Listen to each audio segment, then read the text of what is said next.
हिंदुओं को एकजुट हो जाना चाहिए और हिंदुओं की संख्या अधिक चाहिए बढ़ाना, तभी ऐसे कट्टरपंथी जिहादियों से बदला हम ले सकेंगे। घुसपैठ को पहले रोकिए, फिर टोकिए, फिर ठोकिए। अगर आज नहीं ठोक पाओगे तो फिर कभी नहीं। जैसे वहां हिंदू पीटे जा रहे हैं, वहां कट रहे हैं, उसी तरह भारत में भी पीटे जाएंगे, कटेंगे। हिंदू को अब एकजुट रहने की आवश्यकता है, सावधान होने की आवश्यकता है।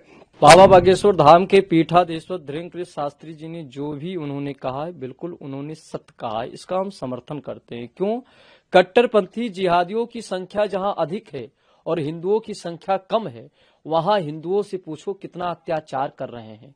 संस्कृति सनातन को भ्रष्ट करने में लगे रहते हैं, कहीं उनके त्योहारों पर भ्रष्ट करने में लगे रहते हैं। और अब मैं बताना चाहता हूं कि जो बांग्लादेश में एक दीपक दास को मार मार के और उसके बाद पेड़ों में लटका दिया गया, जिंदा जला दिया गया, ये भारत में छत्तीसगढ़ के चौराहे पर और बहुत जगह ऐसा हो सकता है।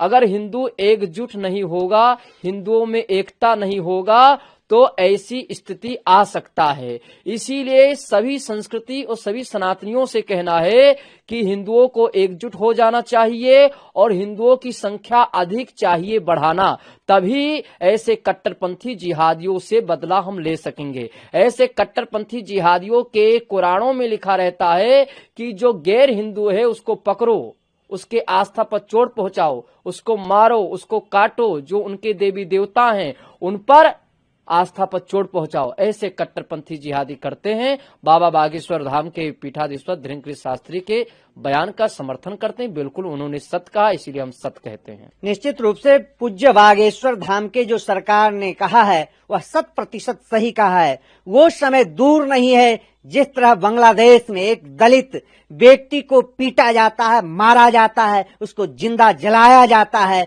उसके घर परिवार को पीटा जा रहा है। और एक व्यक्ति के कारण, जोगिंदर मंडल के कारण, जिन्होंने जो है अपनी सत्ता और अपनी जो है पद प्रतिष्ठा पाने के लिए लाखों हिंदुओं को जो है प्राण जो है लेने का काम किया है। मैं पूछना चाहता हूं, देश में रहने वाले जय भीम बोलने वाले रावण वो कहां हैं? सेकुलरिज्म पाठ पढ़ने वाले वो लोग कहां हैं?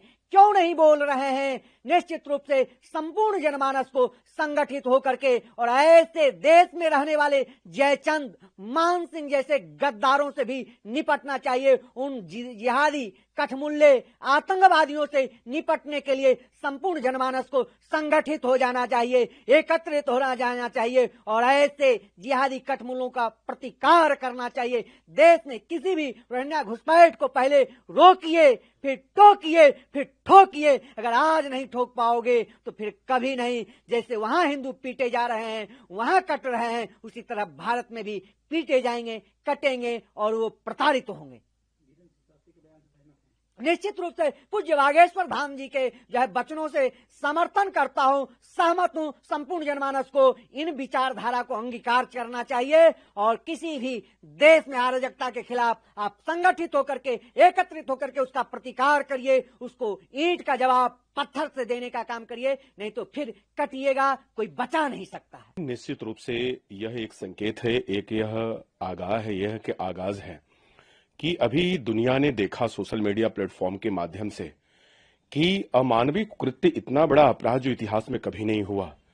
और यह सबसे बड़ी बात केवल हिंदू के लिए नहीं है, यह मानवीय मूल्यों को देख करके अगर देखा जाए तो इंसानियत और मानवता की अगर हम बात करते हैं तो ये सब मिलकर के अगर देखा जाता है तो यही निकल करके आती है कि इतना बड़ा जघन्य अपराध शायद मानव समाज में ऐसा कभी नहीं हुआ है।